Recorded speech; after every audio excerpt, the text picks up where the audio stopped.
Diketahui Aurel Hermansyah telah melahirkan anak pertama, Selasa, tanggal 22 Februari tahun 2022. Ibu kandung Aurel Hermansyah, Krisdayanti, turut mendampingi di rumah sakit. Ketika ditemui, ia mengucap syukur cucu pertamanya berjenis kelamin perempuan telah lahir. Hal ini disampaikan dalam video yang diunggah di YouTube Seleb Oncam News, Selasa, tanggal 22 Februari tahun 2022. Krisdayanti turut mengungkapkan, kondisi Aurel Hermansyah kini masih proses pemulihan. Meski begitu, ia menegaskan ibu dan anak dalam kondisi sehat.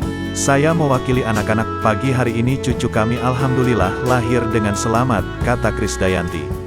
Krisdayanti turut menjelaskan, proses persalinan berlangsung sangat cepat. Prosesnya cepat, alhamdulillah cuma 1 jam sudah selesai, terang Krisdayanti.